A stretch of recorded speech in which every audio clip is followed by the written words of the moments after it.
Well, this time is a whole lot better than the last time. The last time I was climbing the walls, dying.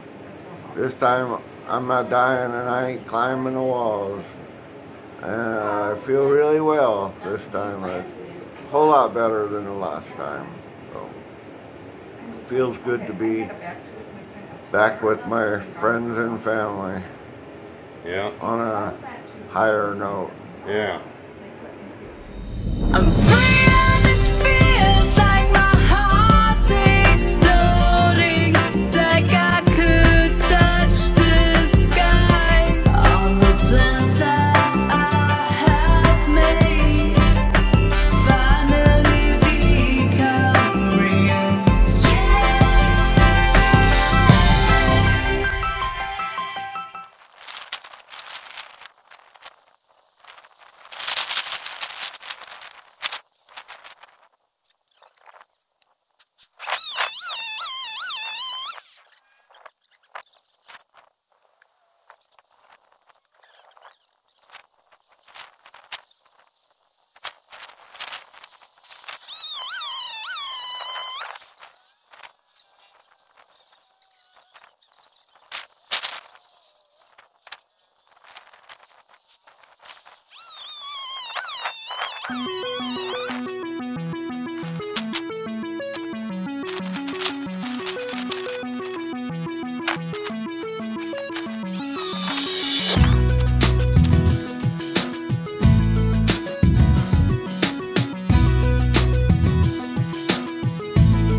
Hi, today is one of these Stevie's Rant days about codes, because like Jim pointed out in the video about where we were closing up this panel, he said, hey, you don't have any AFCIs in there, which he was right. There were no AFCIs in this anywhere. So the AFCI is an arc fault circuit interrupter. And what that does is, if you have something that's plugged into an outlet and it starts arcing, the breaker is to interrupt that. So say like if you get a stove or anything, a fan, and it has a connection in it that goes loose, this connection will start sparking and arcing. Well, these AFCIs detect that sparking and arcing going on, and they shut it down. Theory, it sounds wonderful. This is one of those inventions that you are forced to buy when you buy a new home in the name of safety, because when they know it's in the name of your safety, they can make you buy anything when you're building a house. Now, the thing is, how many houses have you heard that have burned down from a fan that was shorting out, or a stove, or whatever? Me either. I've heard of people that have left a stove on and burned their house down. But I've never heard of, you know, a house that had like faulty wiring or whatever that burned down. And I'm sure it happens because they've obviously used the statistics of 2 million dwellings out of 100 million dwellings that have burned down. And 2 million sounds like a heck of a lot. But when you put it in the overall scheme of things, they're selling a hell of a lot more than 100 million of these things because every house is going to have a lot of these. But the way this works, you hit the little test button. Well, let me turn it on first. You hit the test button, you test it, and then it trips off. Because when I push it, you can almost hear a little buzz in there, so it kind of fakes out this arc thing. And then the price of this breaker, this AFCI, is $42 at Home Depot. Cost of this one is $6. They're both rated at 20 amps. This is 20 amps. This is 20 amps. $42, $6. So you can tell me who you think is making out like a fat rat on these things. So anyway, here in Chris's house, we have to put in 1, 2, 3, 4, 5, 6, probably 7 or 8 of these things all together. We're going to end up putting in some that are outlets, but, you know, I think that these things are a joke. The reason I say that they're a joke is because there are mixers, a lot of motors that have brushes, and when they spin, those brushes arc because of their nature. Well, whenever it detects that sparking and arcing going on in a motor, that breaker's going to trip, you're going to get pissed off, and you're going to do one of two things. You're either going to go down and buy a $6 breaker and replace this $40 breaker with the $6 breaker so you can run your mixer or your old air compressor or whatever. Or you're going to go down and buy a device that has a new motor that doesn't do this arcing, sparking thing, which is part of what the agenda is behind all of that. So, it's basically forced migration. They force you to buy these that force you to buy newer equipment. Another thing that'll cause these things to go off, other than my phone, is, say, those old electric heaters from the 80s and early 90s. Those electric heaters would kind of do some arcing in the switch. You could sort of hear them buzz a little bit, and they'd turn off and on and off and on, and then they'd come on and stay on, and that was just sort of the way they worked. Well, these will also kill those. Okay, we're going to have a look at this AFCI breaker. Kind of give you a little bit of a better look at it here. Of course, I'm not able to hold it real steady. There's the test button right there, and then the trip switch.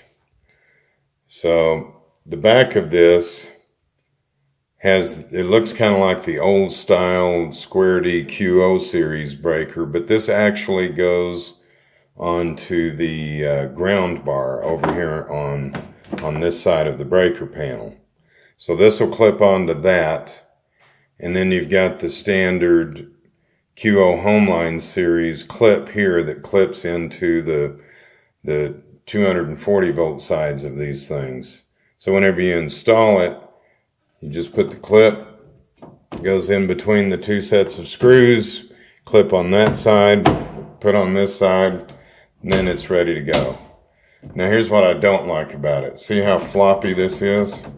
That's because the only thing holding it on is the clip on the ground bar and then the clip on the 240 volt phase. This is the old style $6 breaker. And the reason that it stays in there a lot better is you can see it has this angled notch that clips into this. Where this one just has this clip, and then it's got this little notch thing that fits into this slot. But it still wobbles back and forth. The thing that'll hold it is the escutcheon plate in here. We put the escutcheon plate in, and then that's going to hold it. And I'm not saying that I'm a electrical engineer that is going to tell Square D what to do, but it's just in the name of safety, we're forced to buy these guys, and basically do away with these guys. You know, I see a lot of people that they'll run their circuit breaker panels and not have the cover on it. So you don't have the support of the escutcheon over here on the front of this. So people that do things like that, they're going to end up with a more dangerous situation than people run them with arcing.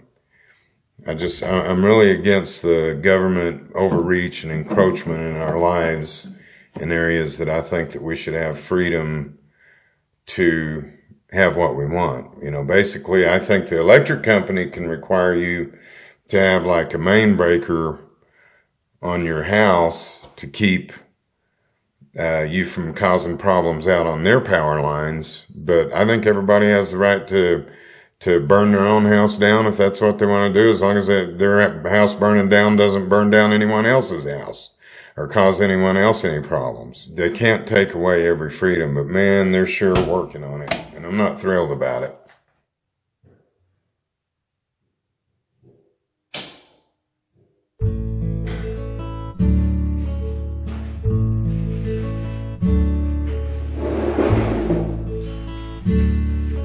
Well, Steve wanted me to say something about what I felt, you know, when we first started and compared to now, I guess, is how I wanted it. Well, to tell you the truth, I was kind of skeptical at first. I mean, at first we were really kind of excited, really. But then, I mean, I don't know how to say it. You know, we sold our house in town, and man, we were kind of excited, but then we found out I needed neck surgery. And that kind of threw a damper on us, you know, but, you know, that was after we sold our house, and all we could do is go ahead with the plans that we had to build this one. Or build something that we could live in. At first it was going to be just a garage and a shed. But then we decided to go ahead and just get some engineered plans and build a house. Something that we could live in. So anyway, that was in July. It's now April. We went through some hard times between July and now. I mean, as far as weather goes, just different things, you know. Getting materials, like our doors, that, you know, we had to wait on doors. We've had to wait on quite a few things, but we have it all now, and the house is pretty much complete. We're in the finishing stages now, and I'm really happy. I'm really excited. Becky is too. You know, she's getting to be able to come out and do some work, but here again, disaster kind of struck us again. I had to have surgery number 2 in my neck. That was not in the plans either. But it is what it is. It happened. So about 2 weeks ago I had surgery on my neck, and now I can't do anything. I mean, I can't even lift 5 pounds. I'm not even supposed to be up and walking around, but I'm doing it anyway. But well, it's not a laughing matter, but you know, it kind of is. But you know, that wasn't in the plans either, and we were hoping to be you know, just taking time, you know, and getting things done, you know. But now the surgery happened, and well, I have to kind of put us on a back burner somewhat, you know. But luckily for us, we are in the finishing stages as far as just painting and little odds and ends, finishing up the plumbing, things like that, you know. And then we just found out a 3 days ago, you know, Steve and Daryl, and they're going to be moving to Hawaii. And now we're having to speed up some more, because they're about, I mean, they're selling everything. Everything's being sold. I mean, right from underneath of them, it's just like gone, you know. Even their house is about ready to be sold, and they're wanting to leave like tomorrow. So, you know, that may happen. So we're trying to jump through some hoops here to get a lot of things done as soon as possible before Steve and Daryl do leave. So, but, you know, we're still staying positive. And I know somebody out there in internet land, somewhere along the line, asked Steve once, I think when we first started building about 3 or 4 months down the road, if we were ready to quit. I think he told me that one time. One of the not Facebook, but YouTube viewers, you know, texted him and asked him if we were ready to quit. Well, we aren't ready to quit. We're in the finishing stage, just for that person. We're almost done, and we have a really nice home here. It's really airtight. It's going to be really a nice place to live. It's going to take a couple years to, you know, do some other things like build a deck on and, you know, just little things here and there. But we're out in the country, you know. We're out here with the deer and the antelope. So, you know, we don't worry about, you know, our trees getting ate and stuff and plants and things. Even though deer like that stuff, they got plenty to eat out here. Antelope too. You know, we got rabbits. I imagine there's even snakes. I don't know. I haven't seen any, but I hope I don't. But, you know, we got 7 acres out here, and we're, you know, the backdrop that we have is the Sangre de Cristo Mountains to the west of us, and Pikes Peak to the southeast. And we have Deer Mountain here to the south of us, and to the north of us we have mountains. So we got mountains all around us.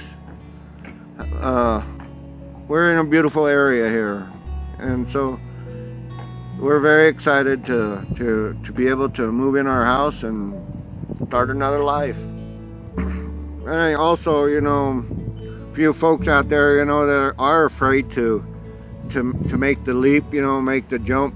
You know, it is kind of scary at first, and but once you actually jump in and do it, make that jump and get things rolling and get things started, it's different. It's a whole new world. I mean, you're working towards something that's going to that you're doing yourself, and you're going to be very proud of. And like me, I've had my hand in every piece of everything out here. I mean, from the ground up. Steve and I are out here on our hands and knees tying rebar together. You know, we were pounding ground rods in. You know, we building walls. Every little thing we've done. You know, you just gotta. Becky and I were afraid at first too. I mean, I don't even know what spurred us, other than the fact that our house sold so quick. We had to do something, you know, because we were just kind of thinking, I don't know whether we can do this or not. But you know what? We went ahead and did it, and well, like Steve says, once in a while we haven't looked back since. You know, we've built this house on 3 solar panels. I mean, we've used saws, compressors, electric, lights. We've had lights on. We've had compressors, even insulation machine to blow in the insulation. And we've only used 3 solar panels. And even today, we have all the solar panels up. We're not hooked up yet with all of them. We have 18 panels up, but we're still only operating off of 3 solar panels that are 275 watts apiece. You know, that just blew my mind, you know, when we did that. You know, I never in the world thought we could run a saw and a compressor at the same time. You know, and we've never had the electric kickoff. Only one time with the insulation blowing machine, and that's because it uses more watts than the panels could make. But it only lasted a couple minutes. So, you know, it was kind of a scary decision just to jump right in and do it, but we did it. And like Steve says, we haven't looked back since, and we're very happy that we did it. I'm free.